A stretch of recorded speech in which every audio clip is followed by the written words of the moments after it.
ಮನುಷ್ಯನ ಮನಸ್ಸಿನಲ್ಲಿ ಅನೇಕ ಸಂಕಲ್ಪಗಳಿವೆ, ಆದರೆ ಯೆಹೋವನ ಸಂಕಲ್ಪವೇ ಈಡೇರುವುದು ಎಂಬುದಾಗಿ ಜ್ಞಾನೋಕ್ತಿ 19:21 ನಾವು ನೋಡುತ್ತೇವೆ.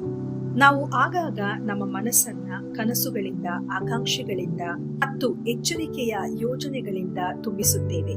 ಜೀವನವು ಹೇಗೆ ತೆರೆದುಕೊಳ್ಳಬೇಕು ಎಂಬುದಾಗಿ ಆಲೋಚನೆ ಮಾಡುತ್ತಾ ನಮ್ಮ ಭವಿಷ್ಯತ್ತಿನ ನಕ್ಷೆಯನ್ನು ತೆರೆದಿರುತ್ತೇವೆ. ಆದರೆ ನಾವು ಎಷ್ಟೇ ಸಂಕಲ್ಪಗಳನ್ನ ಮಾಡಿಕೊಂಡರೂ ಸಹ ಅಂತಿಮವಾಗಿ ಯೆಹೋವನ ಸಂಕಲ್ಪವೇ ನಮ್ಮ ಜೀವನದಲ್ಲಿ ನೆರವೇರುವಂತದ್ದಾಗಿದೆ. ಈ ಸತ್ಯವು ನಾವು ಆಲೋಚನೆಯನ್ನ ಮಾಡಬಾರದು ಎಂಬುದಾಗಿ ಹೇಳುತ್ತಿಲ್ಲ, ಬದಲಾಗಿ ನಮಗೆ ನಮ್ರತೆಯನ್ನು, ಶರಣಾಗತಿಯನ್ನು ಕಲಿಸುವಂತದ್ದಾಗಿದೆ. ನಮ್ಮ ಬುದ್ಧಿವಂತಿಕೆಯು ಸೀಮಿತವಾಗಿದೆ, ಆದರೆ ದೇವರ ಬುದ್ಧಿವಂತಿಕೆಯು ಪರಿಪೂರ್ಣವಾಗಿದೆ. ನಾವು ಅಲ್ಪದೃಷ್ಟಿಯುಳ್ಳವರಾಗಿದ್ದೇವೆ, ಆದರೆ ಆತನ ಉದ್ದೇಶ ನಿರಂತರಕ್ಕೂ ಶಾಶ್ವತವಾಗಿ ಈಡೇರುವಂತದ್ದಾಗಿದೆ.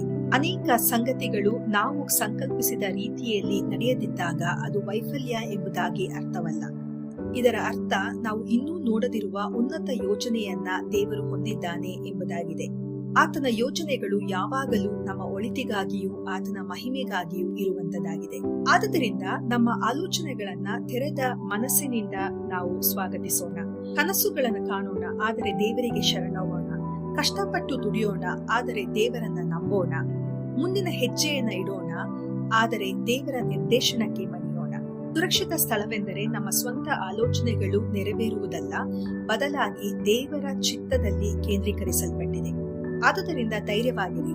ದೇವರು ನಿಮ್ಮ ಜೀವನಕ್ಕಾಗಿ ಇಟ್ಟುಕೊಂಡಿರುವ ಉದ್ದೇಶಗಳು ಮತ್ತು ಸಂಕಲ್ಪಗಳನ್ನ ಯಾರೂ ಸಹ ತಡೆಯಲು ಸಾಧ್ಯವಿಲ್ಲ.